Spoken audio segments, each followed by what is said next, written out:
bitch. This last episode of Insecure, I was triggered.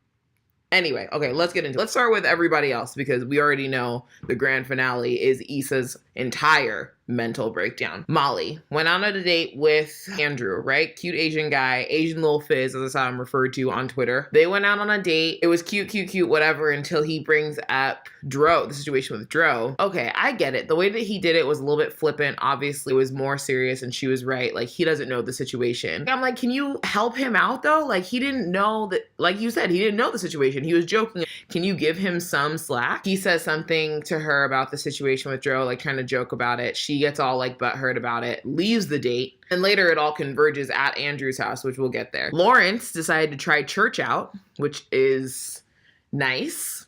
He went to church with his homie. I'd never remember that man's name, but I love him. He's like one of my favorite characters, and like most of the reason why I'm happy Lawrence is back. He and his friend went to church. He met a woman there. I don't know. I'm getting the sense that she's kind of crazy. They go get coffee or whatever. He realizes this might not be for me. Leaves him on like kind of a cliffhanger with her saying like, oh, are you going to come to Bible study? And he's like, oh, we'll see. He's not going to Bible study. Now we get to Issa. We have confirmation, right, that Nathan has ghosted her. I've only ghosted one person in my entire life. I still think about it. Like, I feel really bad. And we never went on a date. Like, we were only texting for maybe like a week or so. And I still feel bad. So I don't really understand how people are out here just ghosting people left and right, especially after full-on dates, full-on having sex, full-on sleeping in each other's bed. There's something building here. There's something going. You know what I mean? Like, I don't know. So anyway, this man ghosted her, as we all knew he would, because like I said, he been trash. Issa loses her mind. Everything that we saw is like everything that we feel in that moment on steroids. Going back over the relationship, thinking like it must have been because I did this or because I didn't do this or because I said this or because I didn't say this. Thinking that it's your fault, especially when you don't have any other reason. Like, we're searching for all of these reasons why somebody might have left us. And if we don't get any confirmation from them, we have nothing to go off of except it must have been me. And Molly was right. Like, you didn't do anything, Issa. I mean, we can't know. As far as you knew, you were acting in the way that you thought was right. And he acted in the way that he thought was right and good for him. So we spend most of this episode inside Issa's head. As far as plot-wise, I honestly don't know that a lot happens. It feels like this episode was a lot of processing. She did all the things that we do to try to get someone's attention when they have just disappeared. It culminates in her one day. She wakes up and she's late to go meet the plumber. She gets the idea to go get Molly, bring her to Nathan's house. He lives with Andrew, who Molly just had a horrible date with, and bring them some food and be like, oh, like, we just thought we'd like stop by and say hi. Bold. This is bold move. So they get to the house. It's awkward. Andrew's like, hi, what are you guys doing here? Issa's like, we just came to bring you some treats, like, blah, because we were in the neighborhood. And then she hands them over and she's like, can I use your bathroom?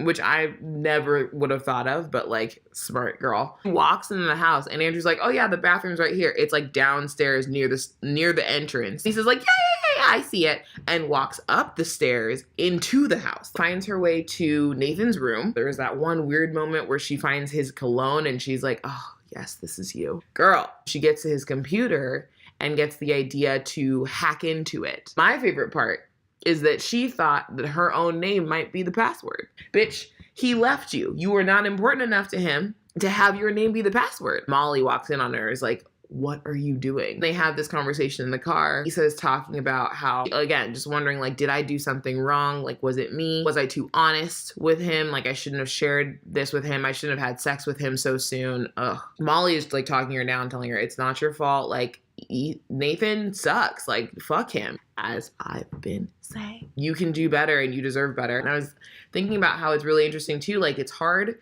because Nathan came in, he came in hot, he came in quick, right? But he came in at like a really pivotal moment. And like, there are major life decisions that she made that she would not have made had she not met Nathan. Her leaving her job is attached to Nathan. Her starting this block party is attached to Nathan. So it's difficult when you have someone in your life that influences you so deeply in like really major things, but then is also someone who is not meant to be there for whatever reason, especially when they leave you. It'd be one thing if it was like, oh, he moved, or we knew that he wasn't going to stick around, but like he just ghosted. So I think that part is hard too, when you're like, this person had such a profound effect on me, and a good one. I still think that her leaving her job was a really good move, and that like her doing this block party is like really beautiful. I'm sure it's difficult that like every time you go back to work on this block party, you're going to be thinking about Nathan and how you got here. Girl, I mean, I was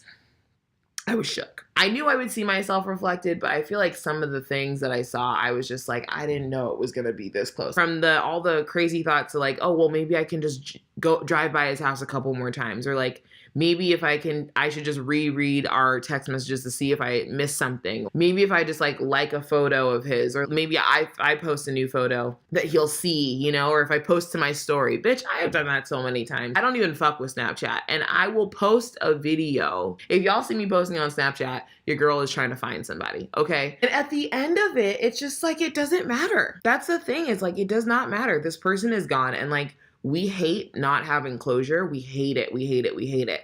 But like sometimes that's just how shit go. You got to give yourself your own closure. Have your feelings. Be mad, be sad, be angry at Nathan, like grieve, and then release him. There's no point in holding on to that. Anyway, bitch, that was the episode. It wasn't a lot of plot happening. It was mostly processing, mostly internal, Issa talking to herself, and mostly her dragging us all. So next week is the block party. I'm really excited for that. It looks like it's going to actually go well, which I think Issa needs, you know, to remind herself of like who she is and her creativity and stuff like that. I think that's exactly what you need to when you're going through a breakup, or like some shitty situation like this, and you're feeling like doubtful about yourself. Like, get back into your creativity. Like, do whatever it is that lights you up, that makes you feel strong. That can remind you like, okay, no, I am worth love. Like, I am worth being loved. And like, this person didn't see that, and that's not my fault. I'll see you guys next week for the finale. Don't forget to like and share this video if you enjoyed it. Follow me on Instagram at Femio, Twitter _@_Femio, Facebook /Femio. And yeah, I will see you guys next week. Okay? Bye.